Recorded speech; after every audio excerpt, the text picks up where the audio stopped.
My son, his wife, and my two grandchildren left me completely alone on my 65th birthday. They didn't forget. That would have been hurtful, but forgivable. No, this was a conscious choice. They chose a day at a water park, a place of screaming children and overpriced hot dogs, over a milestone in the life of the man who had given them everything. That single, callous text message I received was the pebble that started an avalanche that would sweep away their comfortable, entitled lives and reveal the bedrock of consequence they had been ignoring for years. It was the day I stopped being their safety net and decided to become their life lesson. And it all started because I decided to throw a party for myself and invite the whole neighborhood instead. Let me paint you a picture of my life before that day. My name is Arthur, and I'm a widower. My dear Eleanor passed away 7 years ago, and the silence in this house has been a constant companion ever since. I built a successful construction business from the ground up with calloused hands and a stubborn refusal to fail. I didn't inherit a penny. I earned every floorboard in this house, every blade of grass in this yard, every dollar in my bank account. I wanted my only son, Mark, to have the things I never did. I suppose that was my first mistake. I gave him a life without struggle. In doing so, I accidentally raised a man who didn't understand the value of anything because he never had to work for it. Mark and his wife, Jessica, lived in the second house I owned, a lovely 3-bedroom colonial just across town. They lived there rent-free, of course. I paid the property taxes and the insurance. When their car broke down, I didn't co-sign a loan. I bought them a new, safe SUV. I told them it was for the grandkids, Leo and Mia. In reality, I knew they couldn't secure a loan on their own. I also gave them a generous monthly allowance, as Jessica laughingly called it, to help with bills and expenses. It wasn't an allowance, it was a subsidy. It was the financial foundation upon which their entire lifestyle was built, a lifestyle of brunch dates, new gadgets, and designer clothes for the children. They weren't bad people in the way you might think of criminals or villains. They were simply weak. Their characters were hollowed out by a lifetime of ease. They were afflicted with a profound sense of entitlement that was as invisible to them as the air they breathed. They saw my generosity not as a gift to be appreciated, but as an obligation I was fulfilling. I was dad. I was grandpa. This is what I was for. Their gratitude was fleeting, a quick thanks, Dad, before the hand went out again. Their disrespect was more subtle, a slow-acting poison. It was in the way Jessica would talk about our summer vacation plans, for which I would inevitably be expected to pay. It was in the way Mark would casually mention his credit card debt, assuming I would just take care of it. It was in the way they'd visit on holidays, their eyes scanning the house not with nostalgia, but with a quiet sense of appraisal, as if they were already mentally placing their furniture. They were just waiting for me to be gone so their real lives could begin. For my 65th birthday, I didn't want much. I'm a simple man.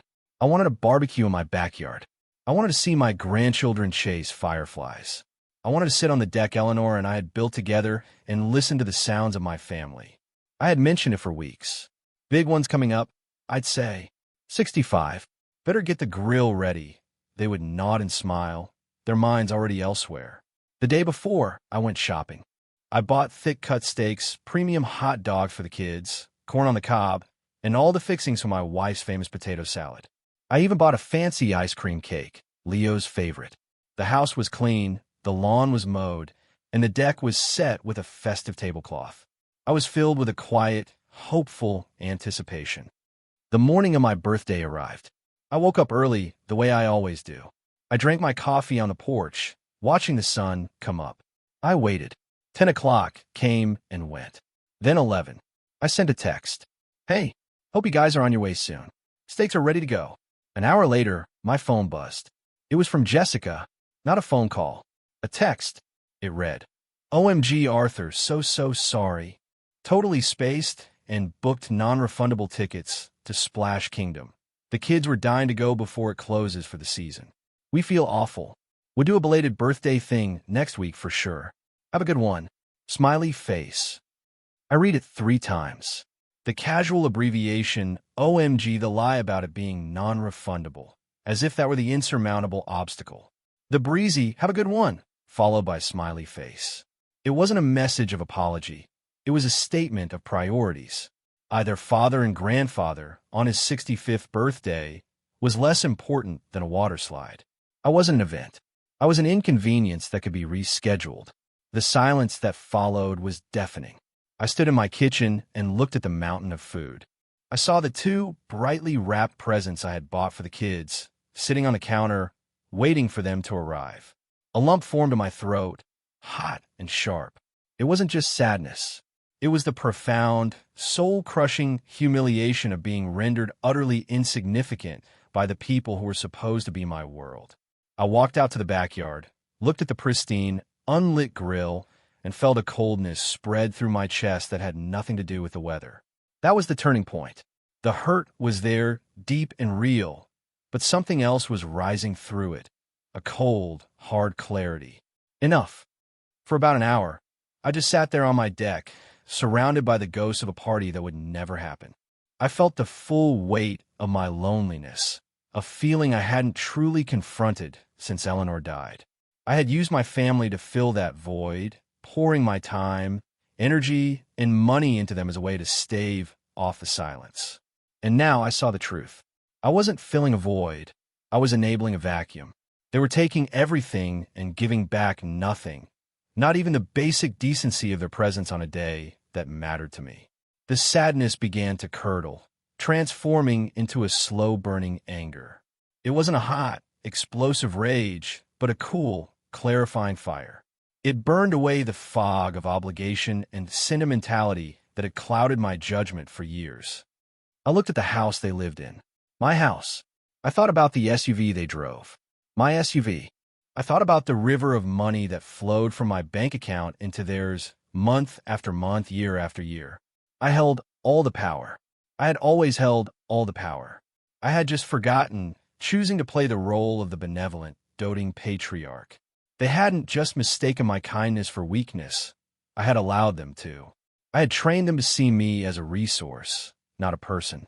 And like any resource, when a more appealing one presented itself, like a wave pool, they simply moved on, assuming the old resource would still be there when they got back. My gaze drifted from my empty yard to the houses around me. I saw my neighbor, Mr. Henderson, a retired postal worker, meticulously trimming his hedges. I saw Mrs. Gable from across the street watering her prize-winning roses. These were people I exchanged pleasantries with. We waved. We talked about the weather. When my wife passed, they both brought over casseroles and offered sincere, heartfelt condolences. They had shown me more genuine kindness in those brief interactions than my own son had in years. An idea, wild and audacious, began to form in my mind. It started as a practical thought. I have all this food. I can't let it go to waste. Then it evolved. I should invite the Hendersons and the Gables over. They'd appreciate it. And then the idea blossomed into its final, glorious form. Why stop there? Why not invite the entire street? This wouldn't be an act of charity, giving away leftover food. This would be a declaration. It would be my party, on my terms, with people who might actually be happy to be there. The anger I felt was now being channeled into something productive, something strategic. I went back inside, my steps suddenly firm and purposeful. The slumped posture of the forgotten old man was gone. I stood up straight. I grabbed a pen and a stack of note cards. I didn't text. I didn't email. I wrote out each invitation by hand. You are cordially invited to Arthur's 65th birthday and neighborhood appreciation barbecue. Today, starting at 4 p.m. Please come hungry. Your presence is the only present required. I walked up and down my street, a man on a mission. I slipped an invitation into every mailbox. Some people were outside and saw me. Having a party, Arthur? Mr. Henderson called out. I am, I replied, a genuine smile spreading across my face for the first time all day. It's my 65th, and I decided it's high time I got to know my neighbors better. The look of pleasant surprise on his face was more rewarding than any perfunctory happy birthday text I could have received. My mission didn't end there. I got in my truck and drove to the supermarket. I walked past the steaks and ground beef I had already bought. This was no longer a simple family barbecue. This was an event. I bought jumbo shrimp to grill. I bought 2 more racks of ribs. I bought cases of good beer and several bottles of wine. I bought a second, even bigger cake from the bakery. As I swiped my credit card, I thought about Jessica's constant complaints about their tight budget, a budget I single-handedly propped up. The irony was delicious. I was spending what they probably considered their money on a party they weren't invited to. This was more than just a party. It was the first step in a complete and total reallocation of my assets. I was redirecting my life's work away from the ungrateful and towards the appreciative. I felt a surge of adrenaline, a feeling of control and righteous purpose. For the first time in a very long time, I wasn't just reacting to my family's needs. I was acting on my own. By 4 o'clock, my backyard was a scene of controlled, joyous chaos. The grill was fired up, laden with sizzling meat and shrimp. A cooler overflowed with drinks. I had set up my portable speaker, and the gentle sounds of classic rock filled the air. At first, people arrived in trickles. The Hendersons came first, carrying a large bowl of coleslaw. Then the Gables, with a freshly baked apple pie. Soon, the trickle became a steady stream. Families I only knew by sight, couples whose names I was learning for the first time, all came into my yard with smiles and offerings of side dishes and birthday wishes. The kids, Leo and Mia's age, were ecstatic. They ran through the sprinklers I'd set up, their laughter a sound I had so desperately wanted to hear all day. The atmosphere was everything I'd hoped for. It was warm, genuine, and filled with a sense of community I hadn't realized I was missing. People introduced themselves to each other, bonding over my impromptu celebration. I was no longer a lonely old man in a quiet house. I was the host, the catalyst for this wonderful gathering. I moved through the crowd, refilling drinks, making sure everyone had enough to eat, and accepting their heartfelt birthday greetings. "Arthur, this is amazing. You should do this every year," one woman said. "Happy birthday, Arthur. We're so glad you did this," said another. Each comment was a balm on the wound my family had inflicted that morning. Around sunset, as people gathered on the deck with plates of cake, I asked for their attention. I stood on a chair, feeling a little foolish but also incredibly empowered. "I just want to say thank you all for coming." I began, my voice steady. "Today is my 65th birthday, and I was feeling a little sorry for myself this morning. But looking out at all of you, my neighbors, my friends, I don't think I've ever felt more celebrated in my life." A small, polite applause rippled through the yard. "This community is special," I continued, "and I've decided I want to invest in it. Starting next month, I'm establishing a neighborhood improvement fund. I'll be making a substantial seed donation myself, and we can all decide together how to use it. Maybe a new playground for the kids, a community garden, better lighting on the street. Whatever we think will make this place we call home even better." The reaction was immediate and overwhelming. People were stunned, then elated. The applause this time was thunderous. They weren't just clapping for the money. They were clapping for the idea, for the investment in them, in their shared space. It was in that moment that a young man named Kevin, who lived a few houses down, snapped a picture. A big group photo, with me in the center, holding a slice of cake, beaming, surrounded by dozens of smiling faces. He posted it to the community's social media page with a caption. "The whole block came out to celebrate a true gentleman. Happy 65th birthday to our neighbor Arthur, who not only throws the best party, but just announced he's starting a fund to improve our neighborhood." What a legend. Miles away, in a car smelling of chlorine and stale French fries, Jessica was scrolling through her phone. She was tired, the kids were whining in the back, and the post-water park exhaustion was setting in. And then she saw it. She saw the picture. She saw my face, happier than she'd seen it in years. She saw the crowd of people. She saw the cake, bigger and better than any she would have bought. She saw the word legend. The gears in her mind would have started turning, not with remorse, but with a dawning, horrified suspicion. This wasn't a picture of a lonely old man. This was a picture of a man moving on, a man with resources, celebrating with other people. She showed the phone to Mark. Their day of disposable fun had just come face to face with a lifetime of consequences. My phone, which had been silent all day, began to ring. It was Mark. I looked at the screen, saw his name, and a slow, satisfied smile spread across my face. I silenced the call and went back to my party. Let them wonder. Let them panic. Their world had just started to tilt on its axis, and they had no idea the earthquake was yet to come. The party wound down late into the evening. Neighbors helped me clean up, packing away leftovers and stacking chairs, a testament to the shared sense of goodwill I had fostered in a single afternoon. When the last guest had departed, I stood on my deck in the peaceful quiet, the scent of charcoal and citronella still hanging in the air. The house was no longer silent with loneliness, but with a deep, resonant peace. I slept better that night than I had in years. The next morning, I did exactly what I had planned. I called my lawyer, a sharp man named David who had handled my business and personal affairs for 2 decades. I explained the situation, not with emotional flourish, but with the same calm precision I used to review a building contract. I instructed him to begin the process of liquidating the colonial house Mark and Jessica lived in. I told him to draft the paperwork to terminate the monthly trust disbursement they received. And finally, I instructed him to completely restructure my will. The new primary beneficiary would be a charitable trust, with its first mandate being the funding of the Neighborhood Improvement Fund I had announced. Mark and Jessica were to be left $1 each, a token amount to legally signify they had been intentionally disinherited, making the will nearly impossible to contest. David, who had witnessed their entitlement for years, simply said, "It's about time, Arthur. I'll get it done." My phone started ringing around 10, and it was Mark again. This time, I answered. I put the phone on speaker and set on the kitchen table as I poured myself a cup of coffee. I was in no hurry. I was in complete control. "Dad? What's going on?" His voice was a mixture of confusion and accusation.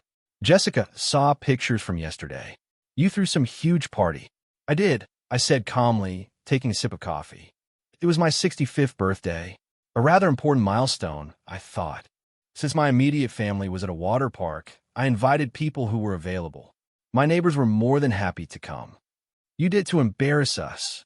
Jessica's voice screeched in the background. Mark must have put me on speakerphone as well. "Embarrass you?" I replied, my voice level. "How come my celebrating a birthday possibly embarrass you? Your choices are your own. My choices are my own. Yesterday, you made your choice, and it helped me make some of my own." "What does that even mean?" Mark demanded. "You ignore my calls all night." "I wasn't ignoring you, Mark. I was busy.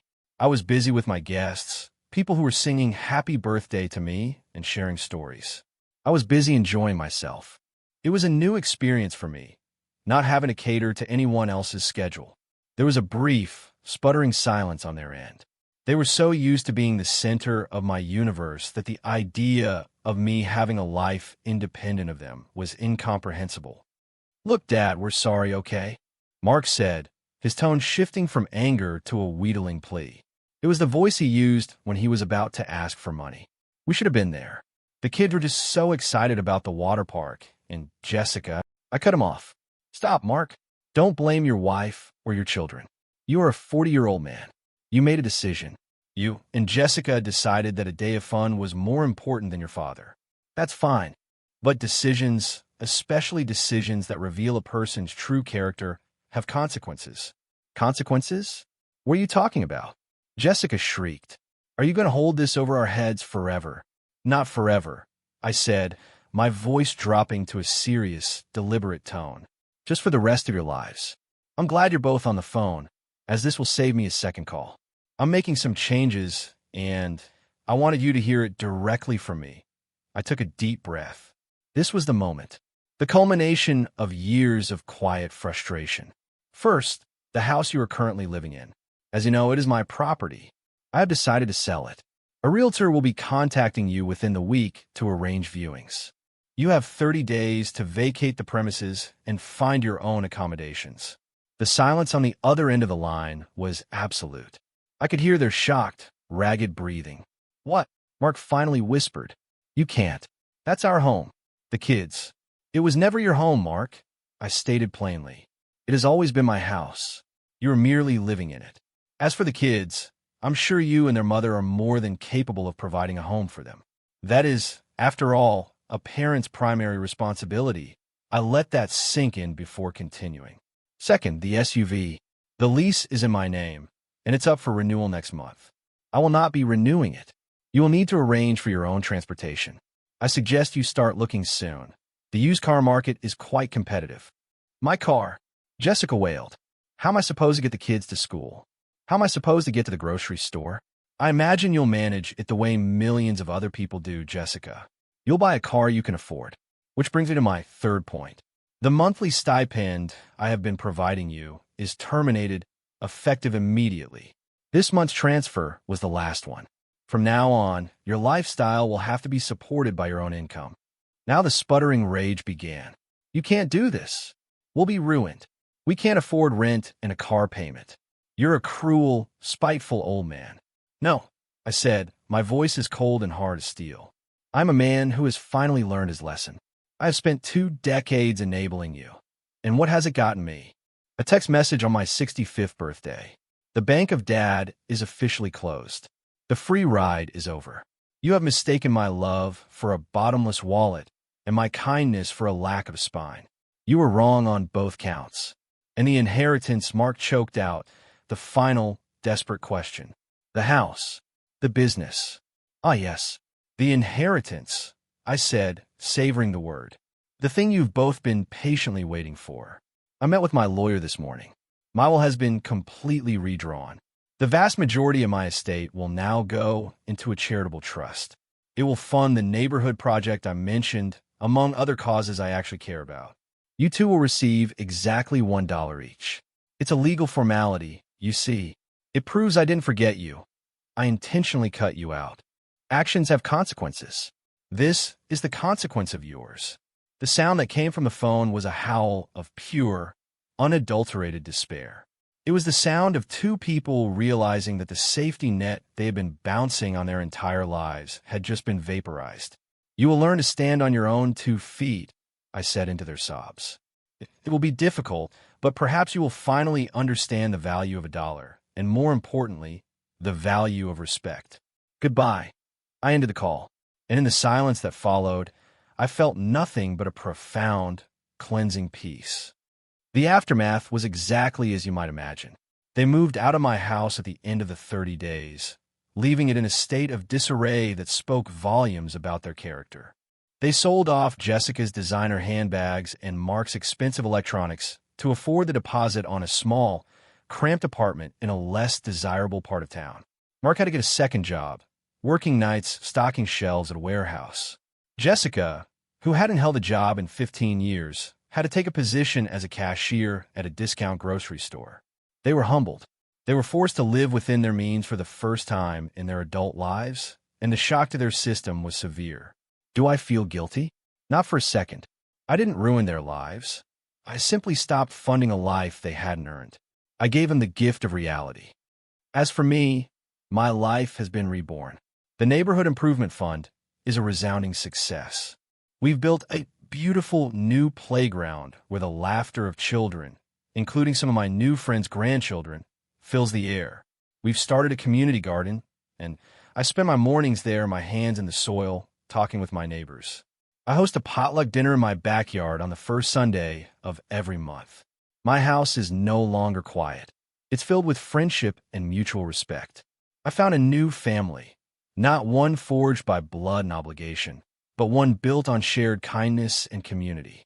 They see me as Arthur, their friend and neighbor, not as a walking, talking bank account. They thought my love was a blank check. They couldn't have been more wrong. My love was abundant, but it was not unconditional.